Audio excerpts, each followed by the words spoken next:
ठीक है। Accounting process के बारे में बात करते हैं कि अकाउंटिंग किस तरीके से होती है। ठीक है, पहला है, सबसे पहले आपका क्या होगा कि फाइनेंशियल ट्रांजैक्शन का आइडेंटिफिकेशन किया जाएगा।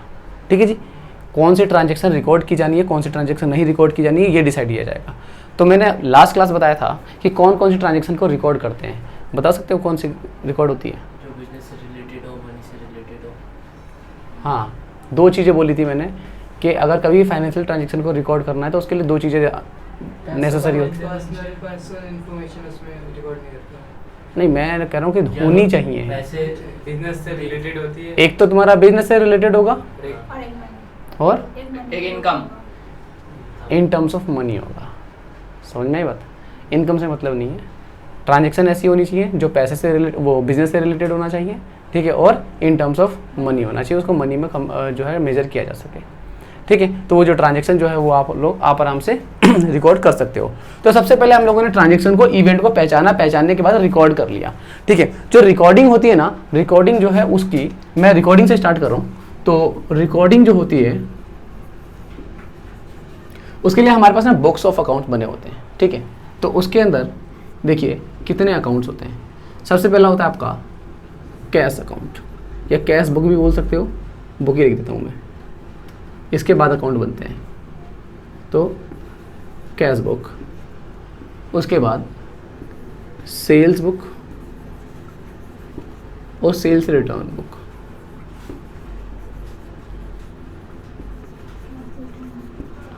परचेज बुक और परचेज रिटर्न बुक, ठीक है, बिल्स पेबल, बिल्स रिसीवेबल और जर्नल प्रॉपर।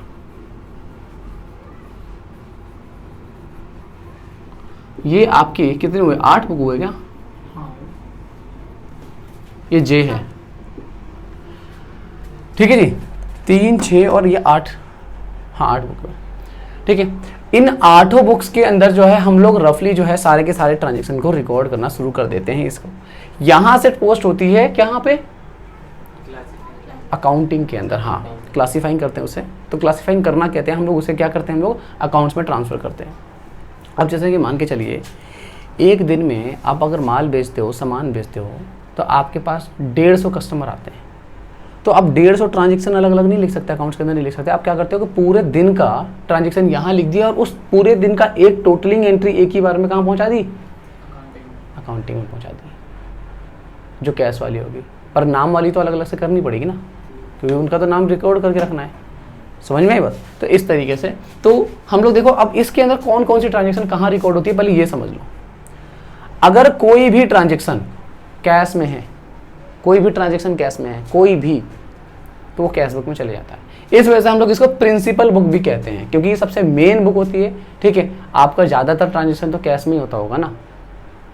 ठीक है, तो सारी ट्रांजैक्शन यहाँ पे चली जाती है, जो भी अगर कैश में होती है तो।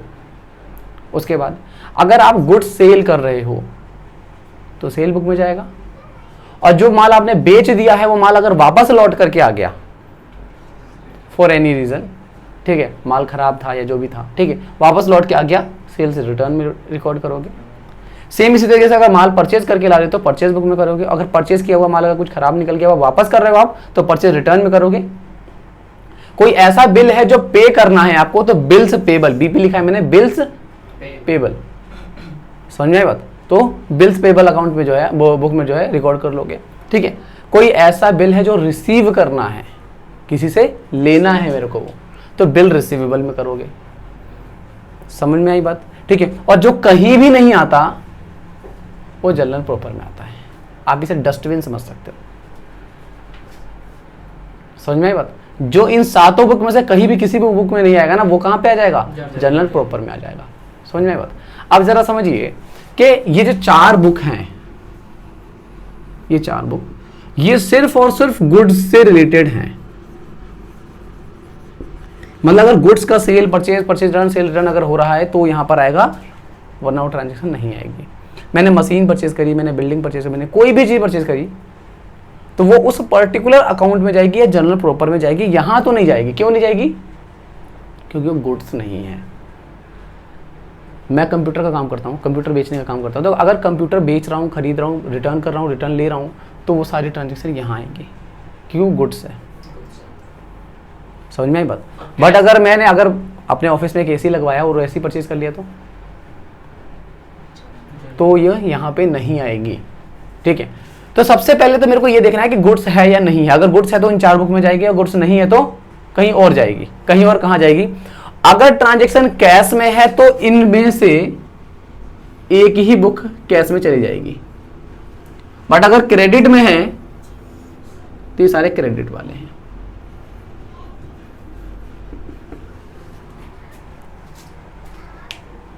अब जरा समझिए कि मैं अगर मशीन परचेज कर रहा हूं कैश में, कैश ट्रांजैक्शन है, बताइए कहां रिकॉर्ड करूंगा? कैश बुक में। अगर मैं गुड्स परचेज कर रहा हूं, परचेज कैश में, बताइए कहां रिकॉर्ड करूंगा?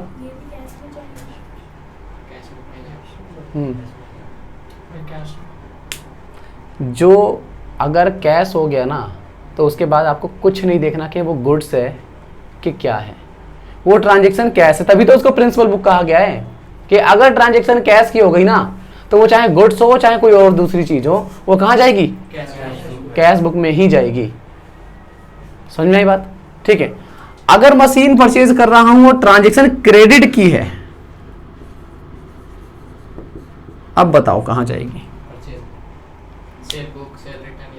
एक एक करके बताओ। मशीन परचेज करी है, क्रेडिट में डाल रहा हूँ, क्रेडिट ट्रांजैक्शन है, उधार पे मैंने अगर माल मशीन खरीदी है तो ये ट्रांजैक्शन कहाँ रिकॉर्ड होगी? हाँ, परचेज में। हाँ हाँ,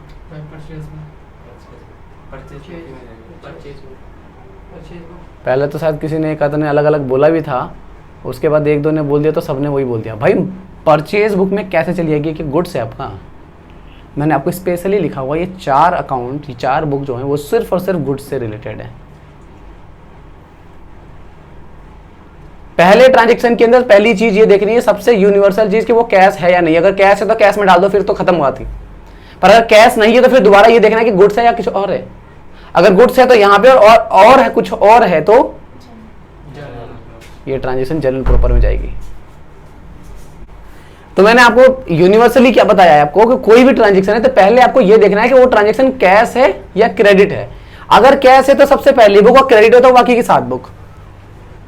तो कैश में तो काम खत्म हो गया। अगर क्रेडिट ट्रांजैक्शन है तो क्रेडिट में ये देखना पड़ेगा कि वो गुड्स है या नहीं है।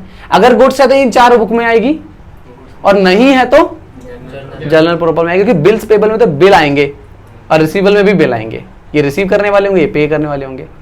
आई बात समझ में? और देखिए एक बार, ठीक है, अगर आपने एसी परचेज करा है, कैश में परचेज करा है, बताए कहां जाएगा? कैश बुक में जाएगा। निहाल कहाँ जाएगा? कैश बुक में जाएगा, कैश से लिया।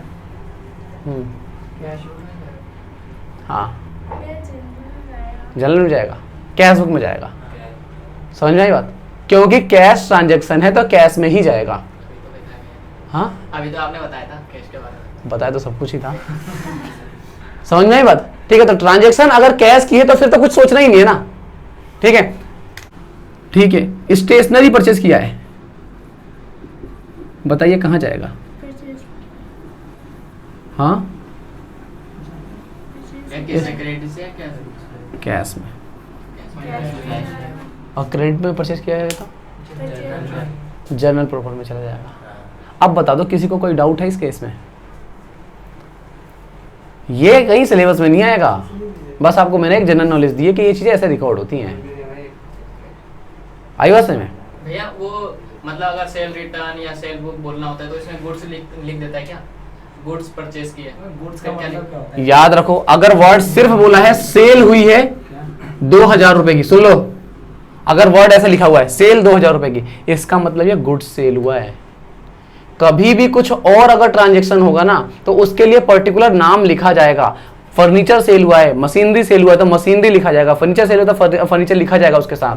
बट अगर सिर्फ वर्ड वो यूज हो रहा है सेल, इसका मतलब क्या है कि माल सेल हुआ है, आपका गुड्स सेल हुए।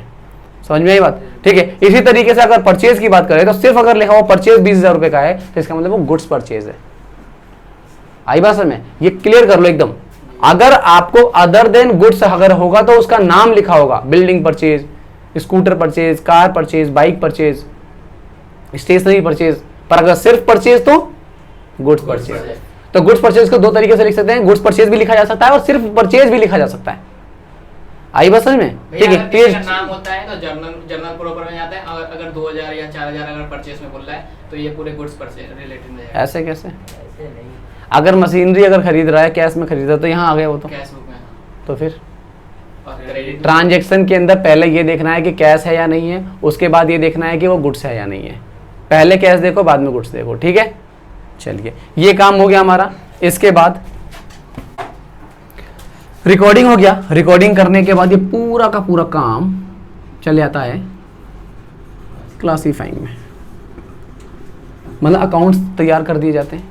ठीक है, और इसके बाद अगला स्टेप हो जाता है आपका समराइजिंग, जिसे ट्रायल बैलेंस कह सकते हो। तो मैं ट्रायल बैलेंस ही लिख देता हूँ ना। ठीक है, ट्रायल बैलेंस पे चला जाता है और या फिर समराइजिंग हो जाती है। और समराइजिंग करने के बाद आपको इसी के बाद क्या बन जाता है? P&L बन जाता है, प्रॉफिट एंड लॉस अकाउंट बन जाता है, और क्या बन जाता है? एंड बैलेंस शीट बन जाती है। क्या? Balance sheet. इसे हम लोग कहते हैं फाइनेंशियल स्टेटमेंट। समझ में आई बात? और ये फाइनेंशियल स्टेटमेंट जो इन्फॉर्मेशन निकल के आती है उसे क्या करते हैं? कम्युनिकेट कर देते हैं। तो इसी को कम्युनिकेट किया जाता है ना? इसी को तो कम्युनिकेट करते हो आप।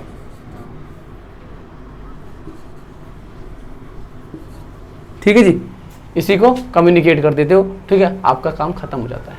एनालाइजिंग इंटरप्रिटेशन के बाद कम्युनिकेट कर देते हो। ठीक है, ये आपका अकाउंटिंग प्रोसेस हो गया। ठीक है,